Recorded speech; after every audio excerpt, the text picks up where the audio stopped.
So, can you respond if you can hear me, like in the chat, just once?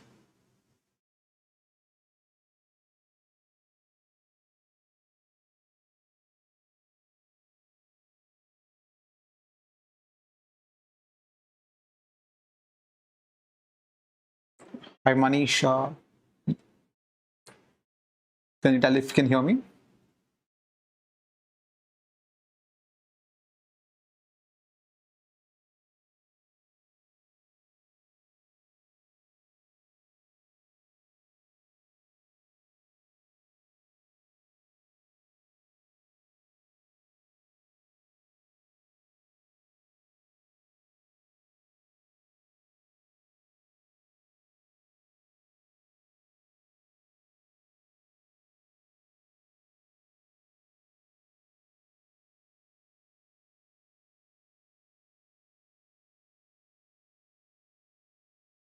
All right.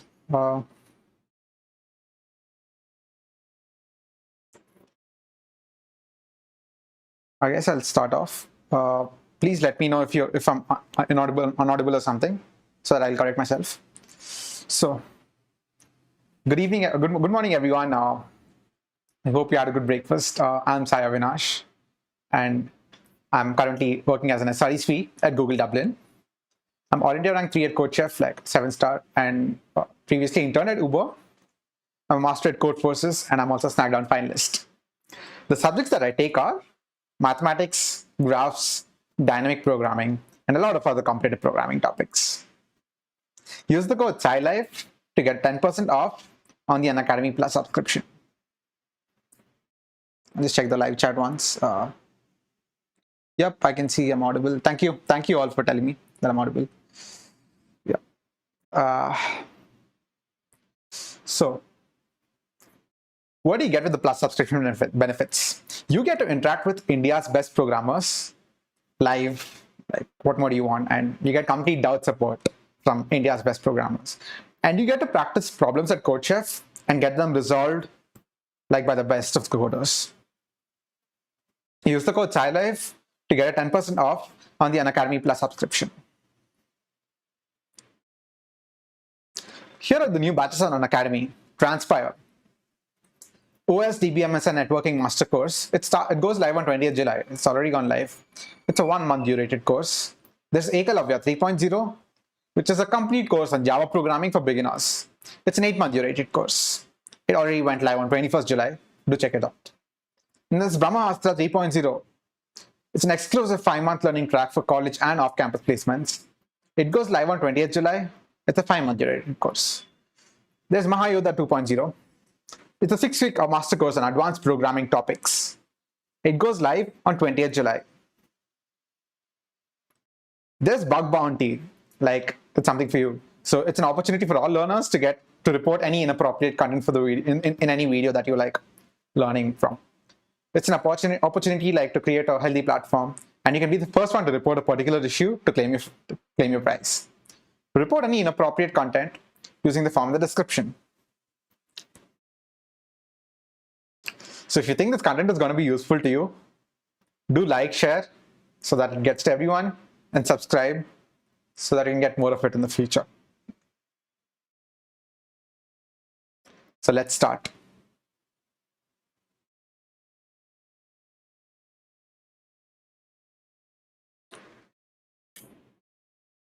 Okay.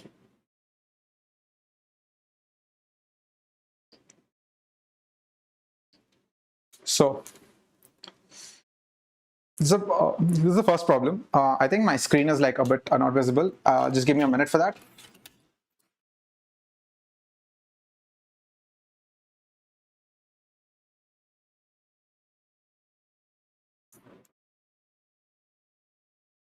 Hope it's better now. So here's the problem. Find the number of natural numbers which are less than n, which are almost prime. A number is almost prime if it is of the form p1 into p2, where p1 is not equal to p2 and p1 and p2 are primes. So this is the question.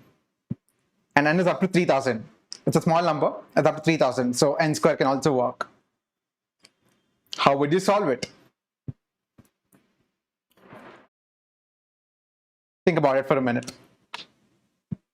Think about it in terms of like, there are only 3000 numbers. How would you solve it? How would you find the number of numbers that are almost prime? Think about it. And drop any hints in the comment section. Like if you have any approaches in the comment section, I'll be checking it out.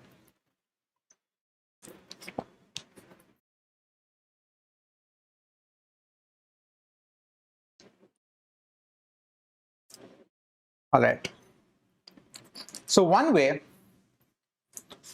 would be like, how would you check? Like every number, there are how many numbers? 3000 numbers. For every number, you can check if it is almost prime or not. Now, how do you check if a number is almost prime? How do you check? Raghav says, use a double for loop. Correct. That's a way. That's one way. Another way.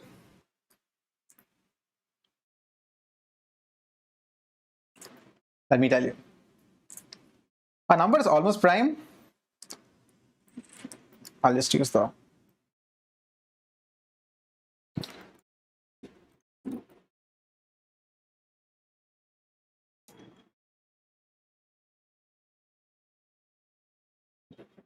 a number is almost prime.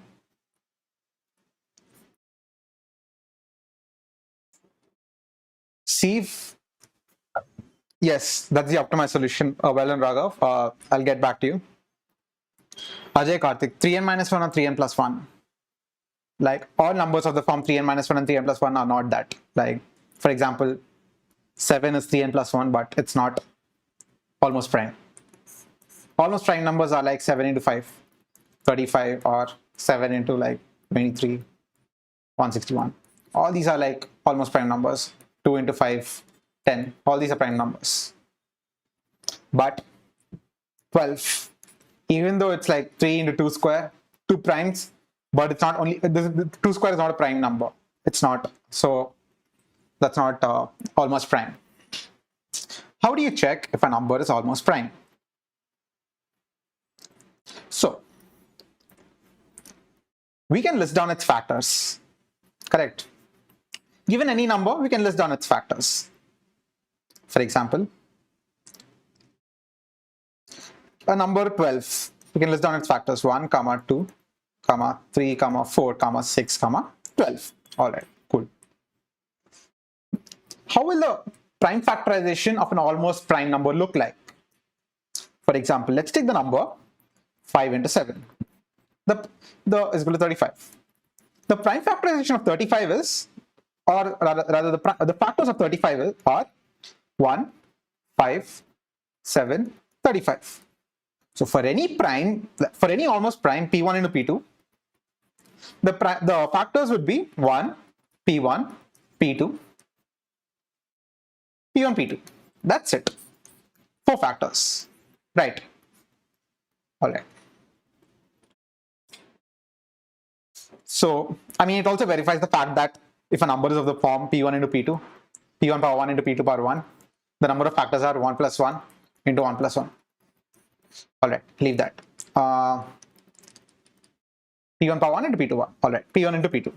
Now, in our last lecture video, we discussed how to calculate all the factors of a number. That is, we use the for loop, right? For I equals 1, I less than P. Actually, for any number n, we iterate only till root n, I plus plus, and we checked for its factors. If n modulo I, my handwriting is bad, sorry about that, equals 0, then I and n by I are both our factors. If n is a square number, I and n by are equal, but they're still factors. I and n by are the factors. So we could do that in O of root n. Right. All right. Now, we know how the factors of a prime of a number of the form P1 into P2 would look like. There would just be P1, P1, P2, P1, P2.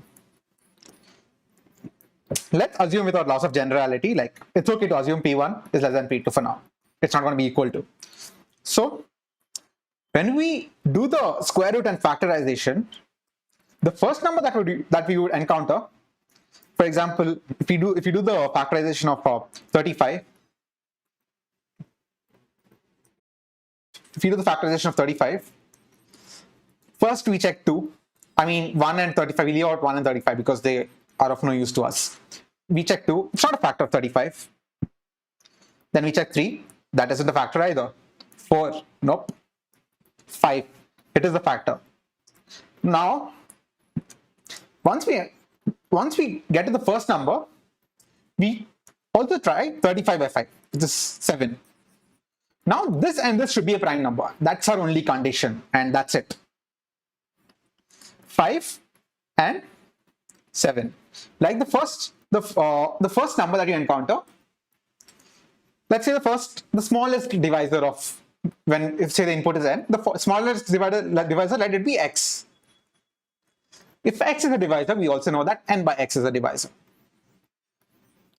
All we need to check is x should not be equal to n by x, and x comma n by x are both prime, and that's it.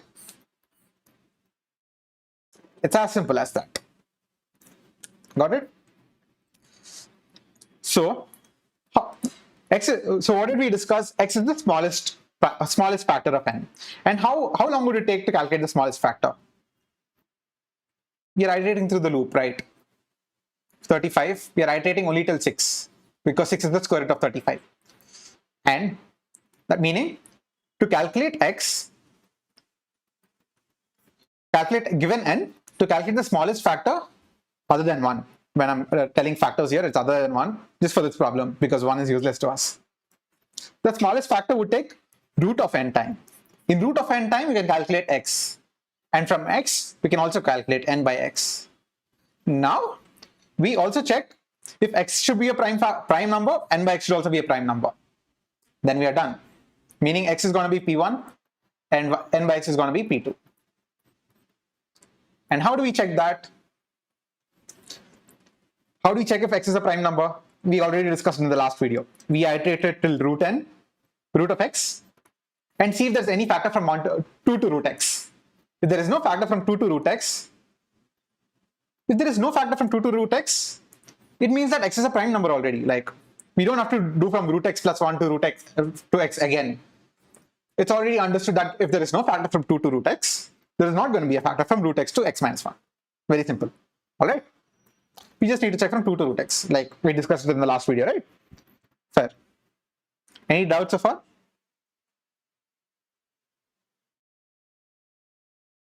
Please ask it in the live chat. Yeah. And please tell me if it's clear. So let's code that.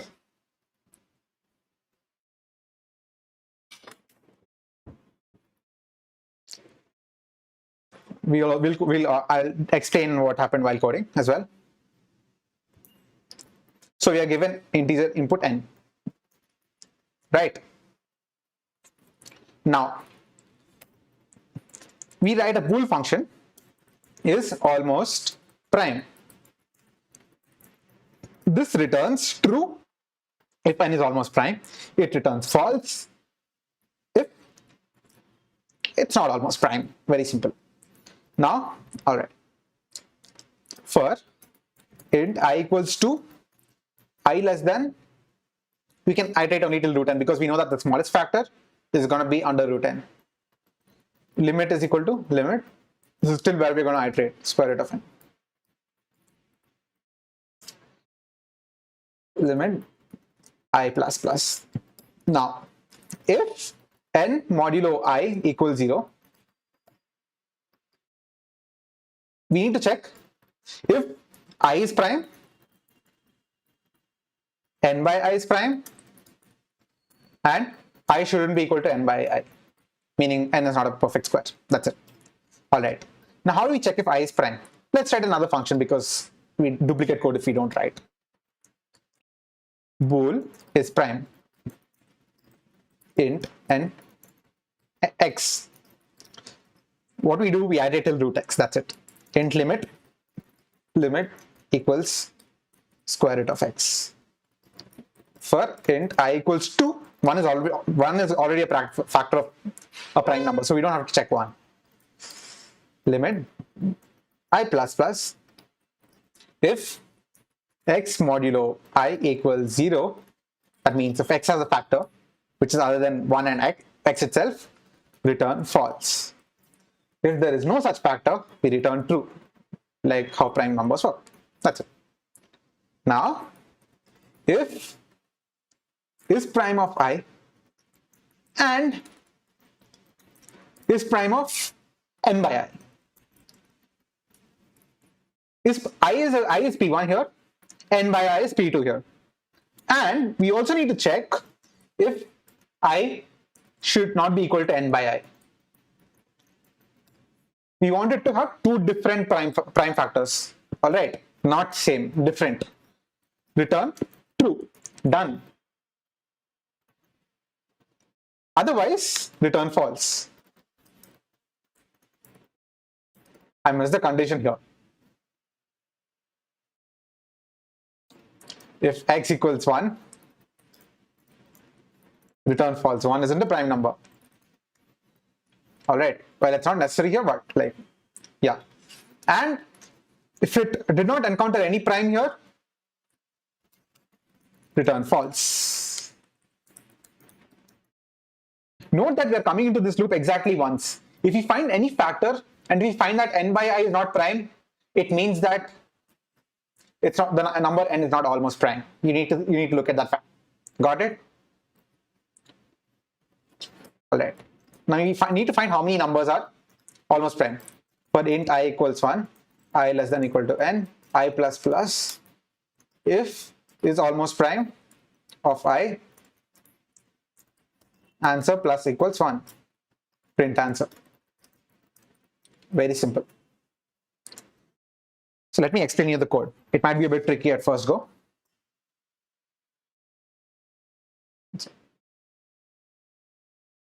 Just 1 minute. Yeah. So let me explain you the code. All right. So where do we start? First, we take the input n. I'll explain it to you with the help of marking it.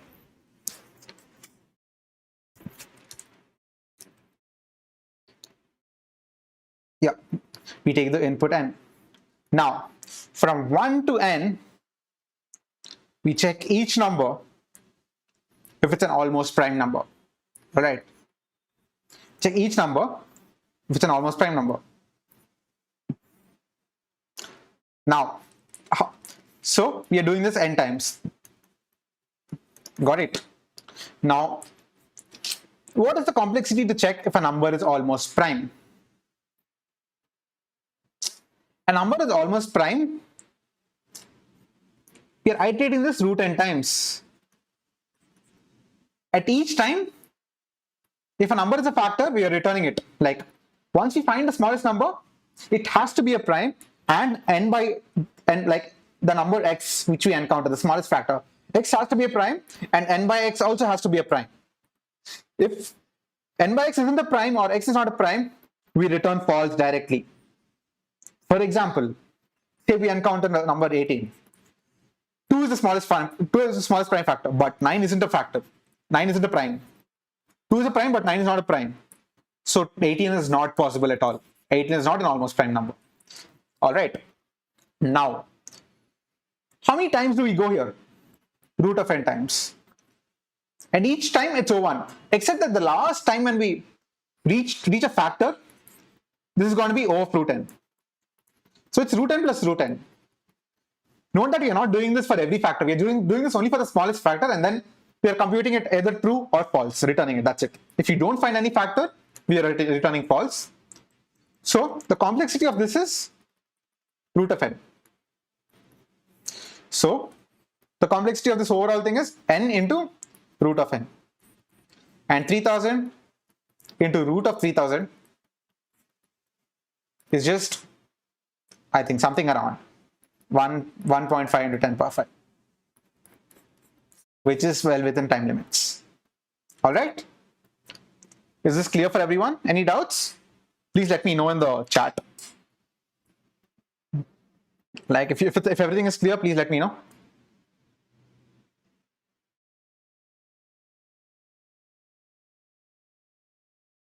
Anuj, write code. Yep, I'm writing that.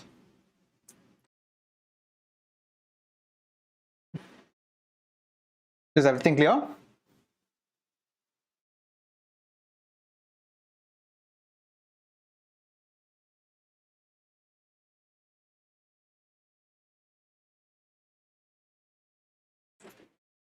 No doubts, right?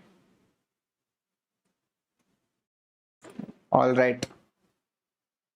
I'll just wait for a minute till anyone. Okay, thanks Anuj for telling.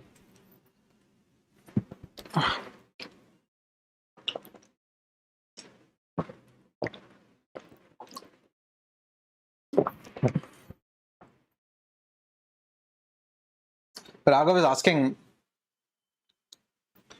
can you please explain again why are we doing with the smallest prime factor?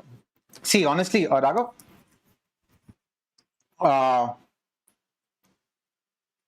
we did the smallest prime factor because, I mean, we can use any prime factor. I just chose the smallest prime factor because we know that the smallest prime factor is going to be less than root n. And it's easy to find it if it's less than root n. We can just iterate till root n. If you want to do it with a bigger prime factor, like it can be greater than root n as well.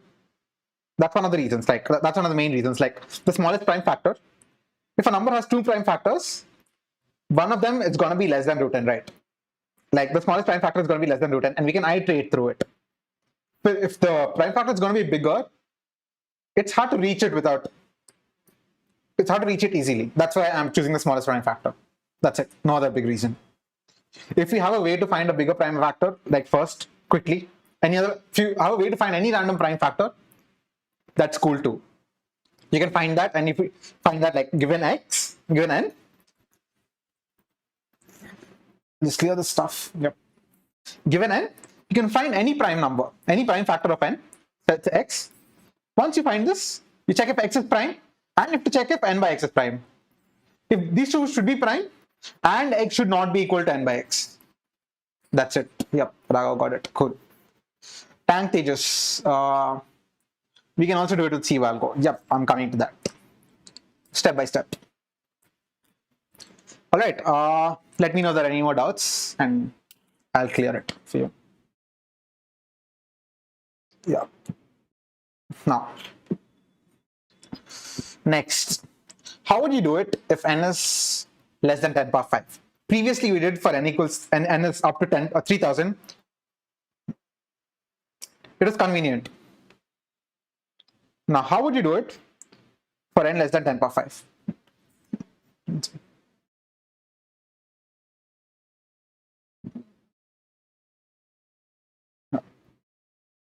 How would you do it for n less than 10 power 5? Think about it. Tank Tejas already has the answer. So, good one, Tejas.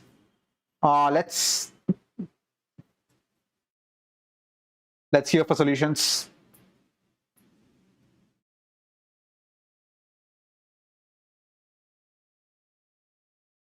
Yeah, Raghav is saying we compute all the prime numbers beforehand and store them. Awesome. Perfect. But Raghav also has the answer. So that's one way. Like there are multiple ways to solve this problem. That's the beauty of this problem. We can solve it in multiple different ways.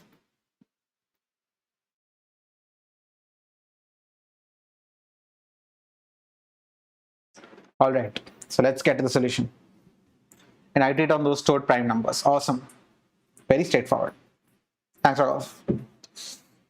Yep. That's exactly what we can do. Like that's one of the solutions. There are multiple solutions. I'll explain all of them that I know. So, one here.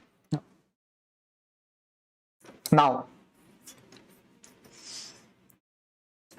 what? Like from 1 to n. What did we discuss in the last class? Like if there are like questions about divisors or primes, the first thing that should come to your mind is Sieve. Like if numbers are small enough, like think about it and Like, let C be one of your ideas to think about it. Think about the problem, approach the problem. Now, n is up to 1e5. 1e5. Or even 1e6 for that matter. Like, even if it's up to 1e6, you can do this. So, now, how do we, like, what did we discuss in the last class? With the Sieve algorithm, like using the Sieve method, we could calculate if each number I is prime or not. Correct? All right. We could also calculate how many divisors of I are present. Divisors.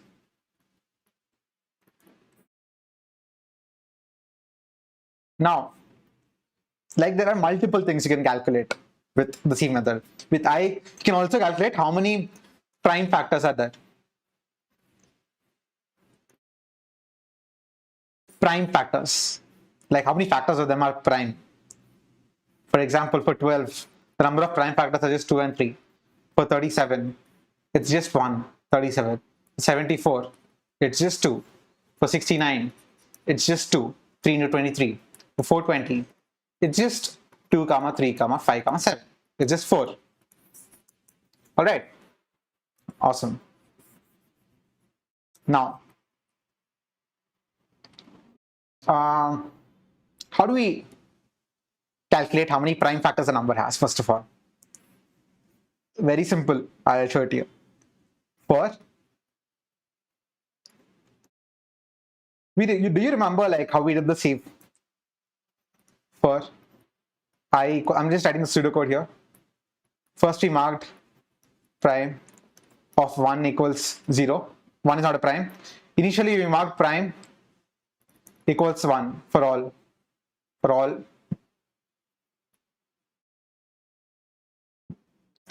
All numbers, all I. Now for I equals 2, I less than n, I plus plus. If I is prime, we mark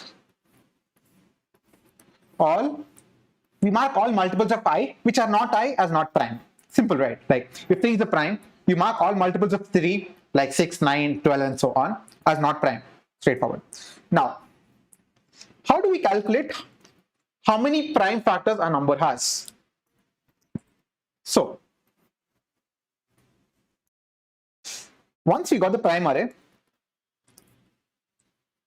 that is, say, prime of 2, prime of 3, 5, so on, all of these are just 1, and prime of composite 4, 6, 8, all of them are, all the prime of any composite number you fill in here equals 0, prime of any prime number you fill in here equals 1. All right. Now, what we do is, for each prime number, that is, I'll code it here, like write it with the code here. For each prime number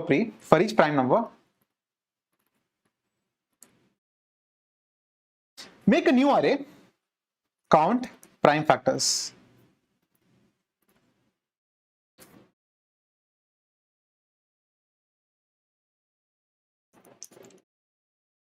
Prime factors whose power is 1. All right, let's get to it now. So, for each prime number, the Sieve method says like, for all multiples of I, all multiples of prime numbers of P. So X is a multiple of P. When we are iterating through all multiples of P, we find X is a multiple of P. Now, we know that P is already a prime number. Now X by P should also be a prime number. That's it. And P should not be equal to X by P. Done. That's it. If this holds, then X is an almost prime number. Very simple. I'll reiterate it for you. It might be a bit confusing at first, but it's okay. I'll reiterate it. So, for all primes P, all primes p. We iterate through its multiples p, 2p, 3p, 4p, so on. Now, say we reach at rp, r into p. R into p is almost prime if p is prime, but p is already prime, we know that. And r should also be prime. That's it. That's what we wanted, right? Almost prime number means is of the form p1 into p2, where p1 is not equal to p2 and p1 is a prime and p2 is a prime. So p is already a prime, we know that. Now r should also be a prime.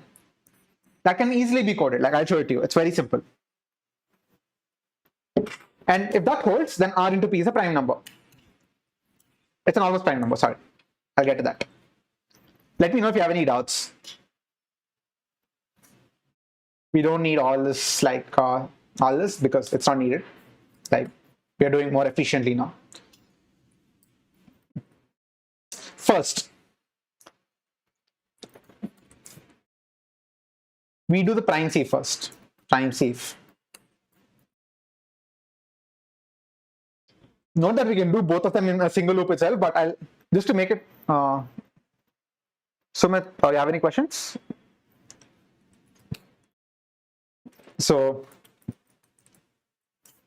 void prime sieve. First, let me declare an array of max n 1e5 plus 5, just to be safe. And let me declare, I won't use vectors here, like this for simplicity. Bool is prime prime max n. Now, what did we discuss? First, we mark all the numbers as prime. And then we'll remove the ones which are not prime. For int I equals 0, I mean 0 isn't necessary. Max n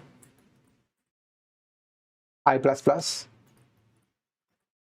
prime of I equals true. Now we mark prime of, what did we discuss? Prime of 1 is false. 1 is not a prime number. Now from int I equals 2, we added all numbers from 2 to max n. I plus plus. Know that we don't need max n, like we just need limit. We just need to add it to the root of max n. We discussed it in the last video if you remember correctly. Int limit square root of max. I mean, yeah.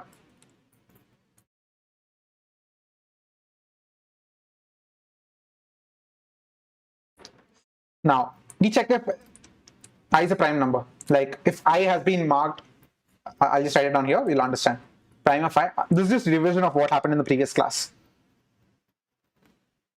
Now, if I is a prime number, it means that like no number below I has marked I as prime. Like I'll tell you what that means. Is equal to I into I, j less than limit, j less than max n,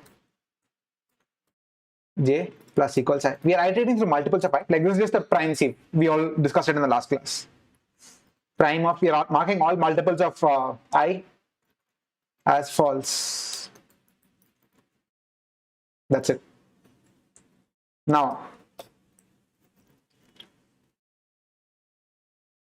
the other sieve we are doing. Now for all prime numbers, I equals 0. Okay, I'll just write compute answer. Cout compute answer. Int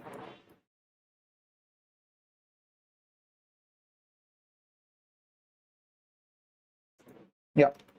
Now, what do we do now? Again, what did we discuss? We iterate through all prime numbers. I equals 2, I less than equal to n, I plus plus. Let's write an almost prime array as well. Bool almost prime max n. Initially, when you declare it globally, all the values are 0. So using this method, we'll mark all the numbers that are almost prime. Okay? Yeah. For int j equals I, j, no, we do this only if a number is prime. If prime of I I. For in j equals I, j less than equal to n, j plus equals I, we know that j is equal to I into something. Now, this something should also be prime. We know that I is already a prime here. Now we just need to check something should be prime and something should not be equal to I.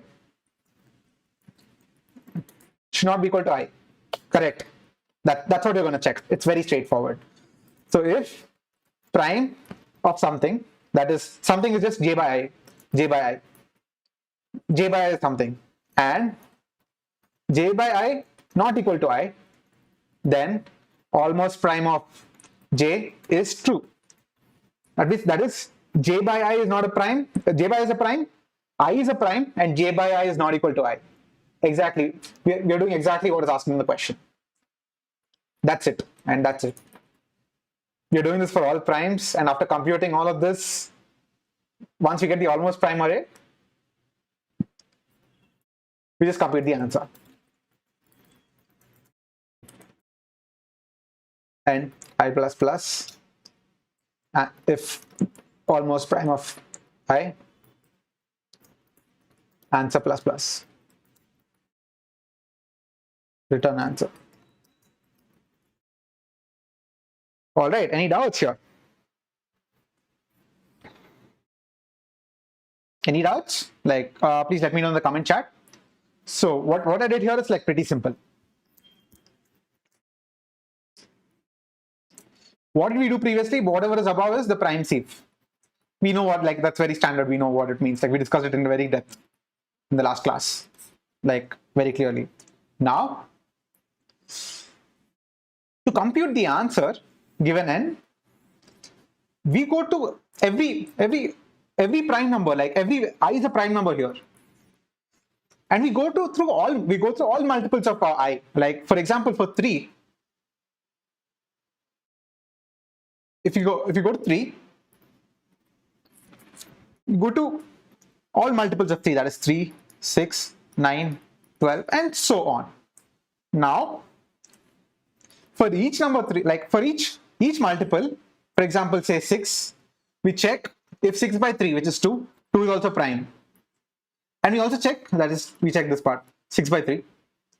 And we also check if 2 is equal to 3 or not, because, and 2 is not equal to 3. Therefore, 6 is almost prime. But 12, we see 12 by 3, which is 4. 4 is not almost prime, because like 4 is not a prime number at all. Hence, 12 is not an almost prime number. Anuj is asking is complexity optimized. We'll discuss about the complexity in a minute.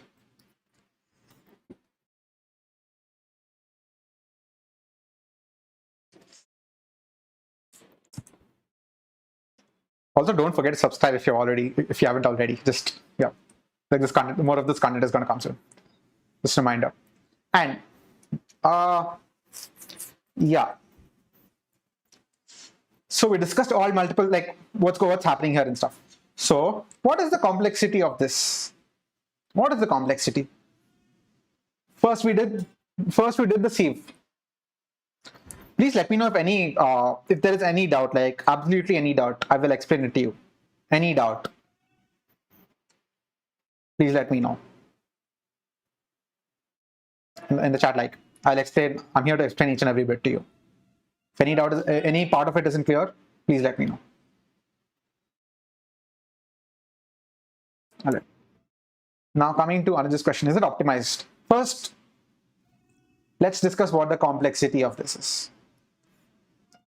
What is the complexity of this?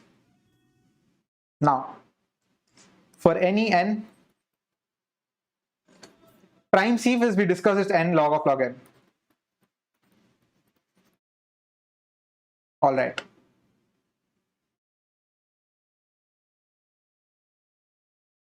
Now compute answer. What are we doing here? This is going from, this is absolutely the sieve method, which is like for each prime, we are iterating through all its multiples till n, meaning this would simply be for each prime number, if x is a prime number, we are going through all its multiples till n. And how many multiples are there of x till n? N by x, correct. Straightforward. Now, for each prime, we are doing that. For each prime x, we are doing n by x operations.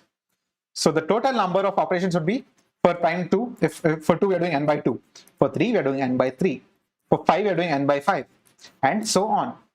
And we discussed that this is less than n log n. Haven't we? In the last class we have discussed it, right? Like saying that n by 1 plus n by 2 plus n by 3, so on. That is less than or equal to n log n. And this part is already greater than or equal to like n by 2 plus n by 3 plus, I'll just use the, yeah, n by 2 plus n by 3 plus n by 5, so on. Because we're just adding a few terms over here to get this. And this is already less than n log n, and that's how this is n log n. So therefore, this method is n log n. And this is n log of log n. But this is, a log of log n grows really slow. You can almost assume it's, n log of log n is almost like n for all practical purposes. And n log n is the bottleneck factor. So the complexity of this, we reduce the complexity of this, like you've discussed, like this is something that you will come up with too. A number is prime. We discussed Sieve, like with Sieve you can iterate over all multiples of some subset of numbers. Like you want to iterate over all multiples of primes, you can do that. You want to multiply, you want to like iterate over all multiples of say all numbers, like from 1 to n, you can do that using Sieve. That's what Sieve is for. Like you want to iterate through all multiples from 1 to n in a concise way, you can do that in n log n, which seems n square at first, but like if you were absolutely starting with it seems n square, but if you write it out, it's going to be n log n, as we discussed. Like if you are still confused with this complexity, go to my last video and do check it. All right. Any doubts so far? Please do write in the comment section, like in the live chat. I'm looking at it.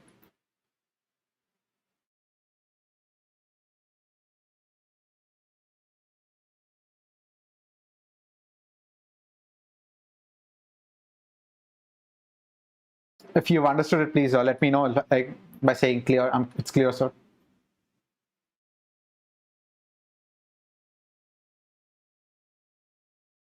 All right.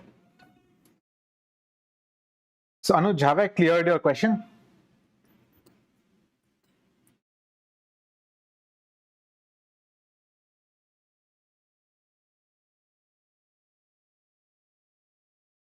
Thanks, Sumit. Yeah. All right. Now,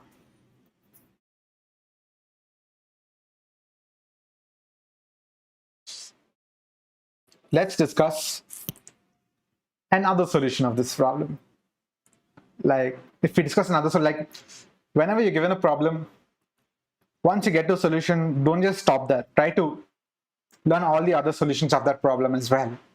It's going to be useful. All right. Like there are going to be several solutions to a single problem sometimes. This problem has a lot of solutions. And it's good to know all of them. Like all of them that you can know, like possible, yeah.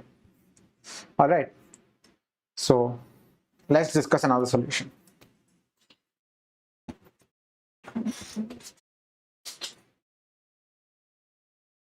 Now,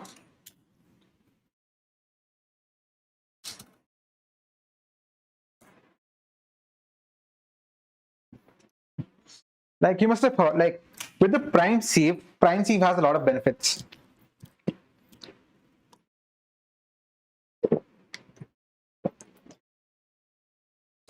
Prime sieve has a lot of benefits. For example, for each number from 1 to n, what if I told you for each number x from 1 to n, I can store the smallest prime factor of x. Smallest prime factor of x. Just using the sieve method, that's it.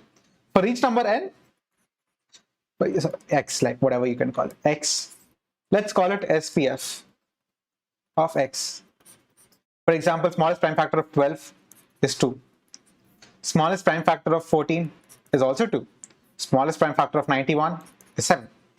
Smallest prime factor of 420 is 2. So on. Yeah. What if I told you you could do that with the Sieve? Like say you could do that with the Sieve. I'll show it to you in the code. Let's say we have the smallest prime factor of each number stored. Any ideas on how you could do that? Like drop it in the chat. I'll show it in the code like in a while. Say we had this stored. Now, for each number, if we have SPF of x stored,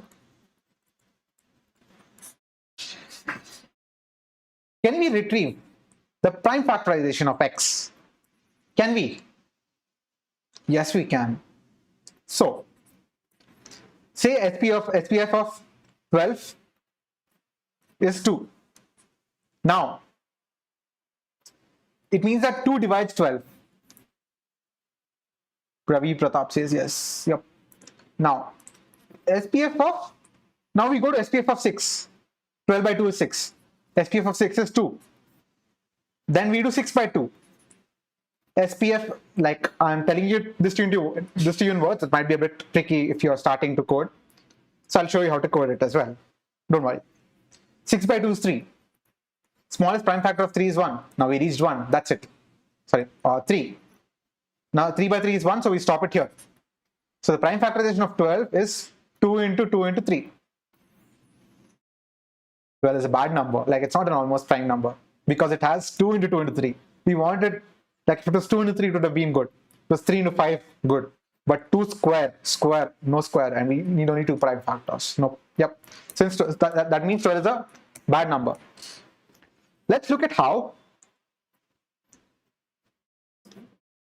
Like how, what do you say? An almost prime, the prime factorization of an almost prime number would look. We already discussed that, very straightforward. So we have n, smallest prime factor of, once we get all the smallest prime factors, for an almost prime number, the number of smallest prime factors, like as we discussed, the prime factorization should have only 2 numbers, P1 and P2. Correct? Right? Awesome. Now, so what we do is, say SPF of n is equal to A. Now, SPF of n by A equals B. We know that SPF of any number is going to be a prime number, right? Like that's what smallest prime factor. A is a prime number. Now, A into B should be equal to n. A should be prime. B should be prime. And A not equal to B. These conditions are sufficient. So since we computed the SPF array, I'll show you how to compute it. Like since we computed it, we know what A is. And since A is a factor of n, we can do n by A. And SPF of n by A is B. We know that SPF, like B divides n by A, which means B divides A as well. And A and B should be different prime numbers. That's it. That's our only condition. This is like this is even easier to code. I just showed the previous method to show a different method of coding, or like a different way of solving this question. There are multiple ways. So shall I dive into code? All right.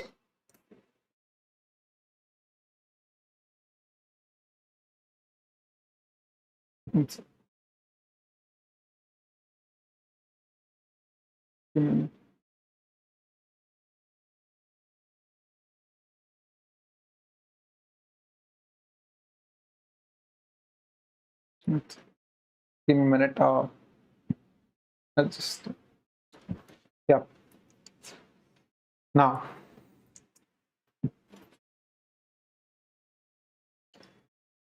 let's code from scratch. All right. We discuss what a smallest prime factor, right? Yeah. Let's call it SPF. Now,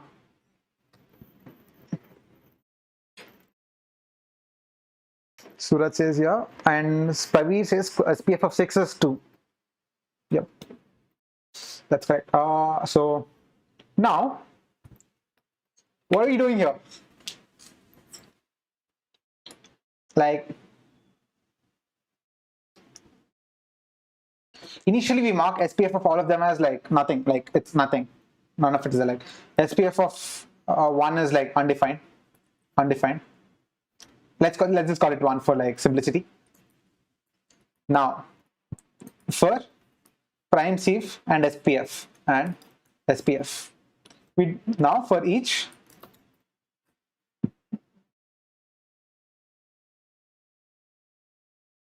well, we can do a small shortcut here.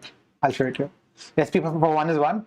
Now, if prime of I is prime, then SPF of I equals I. Now, SPF of J is also equal to I. Why? Because if you look at here, J is going to be like, one sec, just give me a minute.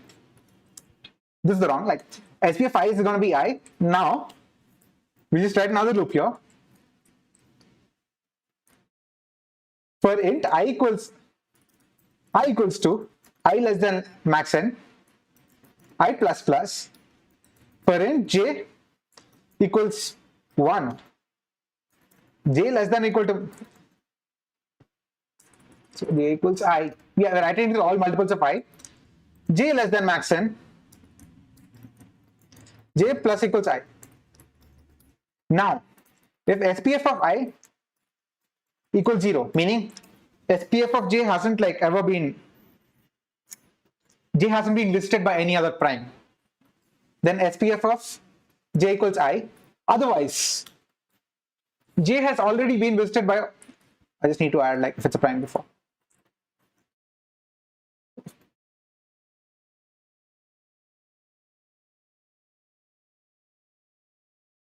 Now, I is a prime here. Like once we enter this loop, I is a prime. Now we are iterating through all multiples of I. Correct. Now, if some multiple of I has already been, it's the first time you're visiting, that means J is being visited by I first time. Like it has not been visited by any other lower prime. Meaning that means the smallest prime factor of J is I. Probably, yeah, I'm explaining the code, don't worry. Yep. Yeah. Now, if it has already been visited, else continue. That's it. Now with this, you have SPF, the smallest prime factor for all numbers, from 1 to max n. What did we do here? First, we computed all primes. After computing all primes, we computed the smallest prime factor for each prime, for each number, for any number in general. If I is a prime number, we add it through all multiples of I. Now, if a number has already been listed by some, if it has already been marked by some of its lower prime, that means it goes in here, this loop, this condition. If it has not been marked by any lower prime, then you mark it. That means I is the lowest prime, which is like clearing it. I is the lowest prime, which is marking J. Got it? Praveen, can you tell me if it's clear? Like, is it clear to you?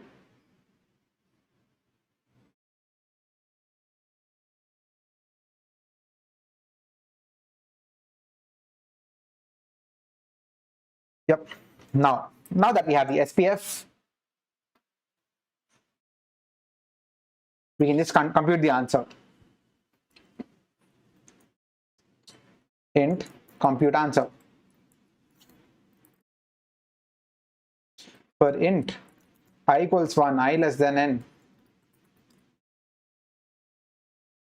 int A is equal to SPF of I, int B equals SPF of n by A. Then if A should not be equal to B, and A and A should not be equal to B, that's sufficient actually. A should not be equal to and prime of A and prime of B. Note that A or B can be equal to 1. That's why I'm putting prime of A and prime of B. answer plus plus, return answer, and I forgot to declare answer. That's it.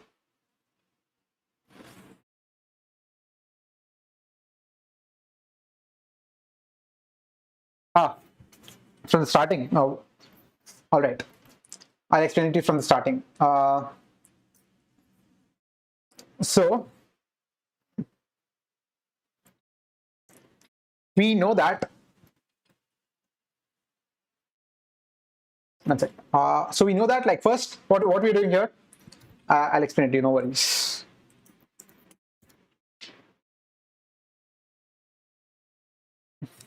What are we doing here? First, yeah. So we discussed that SPF of n gives you the smallest prime factor of n. All right, smallest prime factor of n. Let's call that P1. Now, since P1 is a factor of n, we want another prime factor of n. SPF of n by P1. We call this P2. Note that sometimes P1 can be equal to P2 as well. Sometimes, for example, SPF of 4, smallest prime factor of 4 is 2. And then SPF of 4 by 2 is also 2. But we are not concerning ourselves with that because 4 is not an almost prime number. All right. Now, SPF of n is P1. SPF of n by P1 is P2. All right. Now that we have P1 and P2, note that if also SPF of 1, we assume that it's 1. All right. We assumed it. Why? Because just for convenience sake for now. That's it. No other reason. Now, we got SPF of, I'll just move a little behind. SPF of n is equal to P1. SPF of n by P1 is equal to P2. Now, all we need to check is P1 should not be equal to P2.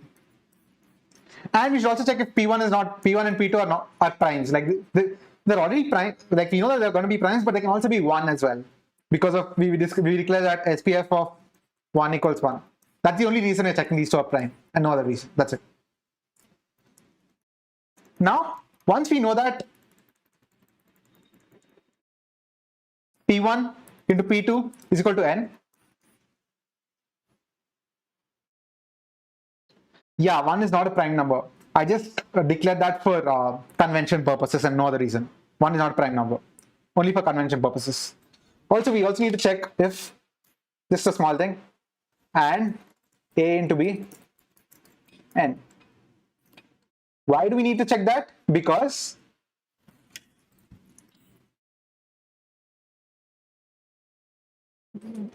why do we need to check if A into B equals n? Why? Because sometimes it can happen that A into B is not equal to n as well. For example, take the number 42. SPF of 42 is 2. SPF, SPF of 42 by 2. What is 42 by 2? 21 is equal to 3. Now 2 is a prime number, 3 is a prime number. 2 is not equal to 3, but 42 is not an almost prime number because there are more factors beneath it. Now we can do SPF of 7. 21 by 3 is 7 is equal to 7. That's it. It has 3 prime factors. We need only 2 prime factors, not 3. 2. Exactly 2. That's why we need to check if the prime factors that we get here are the only prime factors. Like we need to check if there's only prime factors. For example, SPF of 21. Note that 21 is an almost prime number because 21 equals 3 into 7. SPF of 21 is 3. SPF of 7 equals 7. Now 3 into 7 equals 21, meaning 3 and 7 are the only prime factors of 21. That's what we are doing there. That's it. Any doubts that you have, please let me know here in the live chat. I'm keeping an eye on it.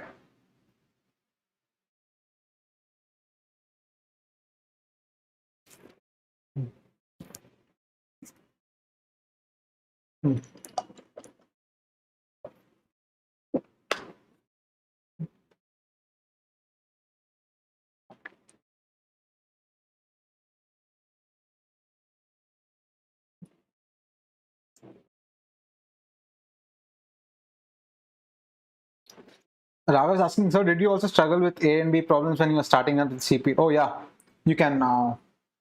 I struggled a lot initially. Uh, like I used to do only A problems and like see A problems are mostly math and implementation skills and nothing more. Like it's very basic. A problems are when you start. It's going to be tough. Like you can solve some A problems, but some A problems might be difficult, especially lately in code courses. Like problems are a bit more. You need to think more. So initially it might get a bit tough, but like keep going. Like just keep practicing. There's no shortcut. Keep practicing. Sometimes it might be demotivating, but just don't stop. And most importantly, do enjoy it. Like you'll go a long way if you enjoy. And yes, I did struggle with A and B. Like to answer your question, A and B. Sometimes a lot of times with A as well. So I just had to practice more and more and try to understand what's going on as well. So good luck. Praveen is asking from the code, can you explain same procedure? Yes, I'll explain the same procedure with code.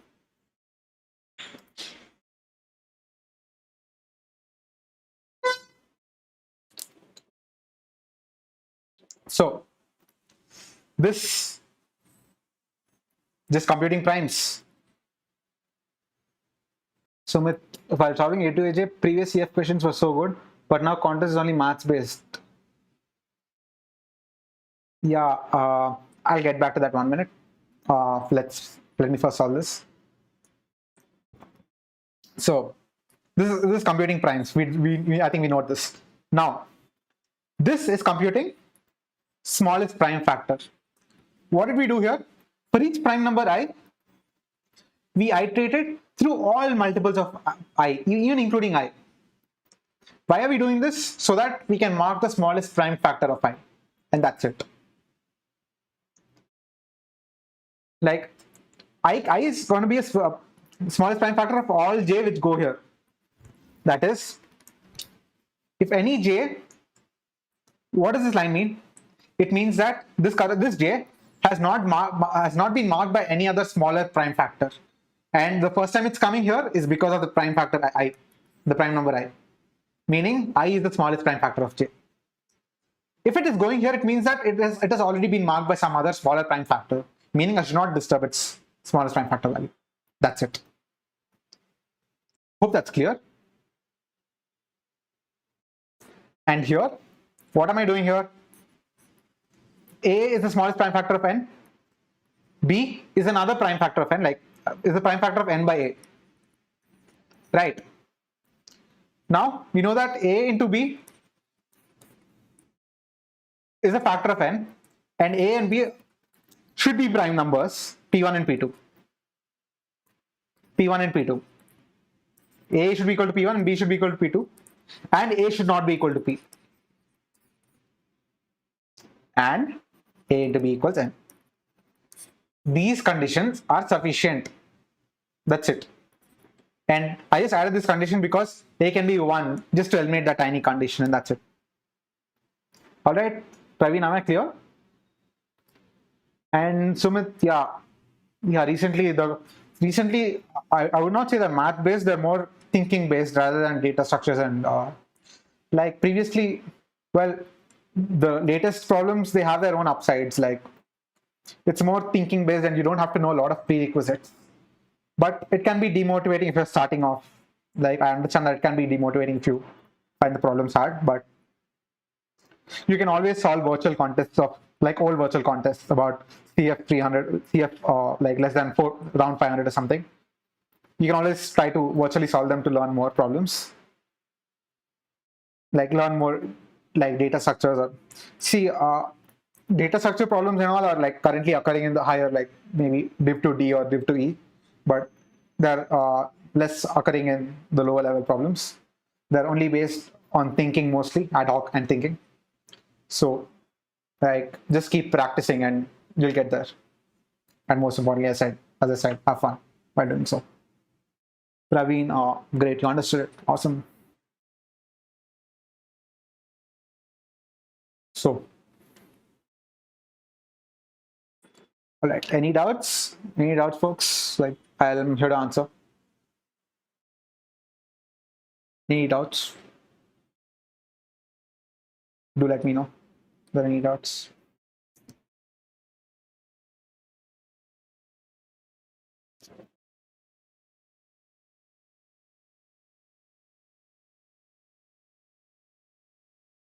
All right, let me move on. So this was the class for today.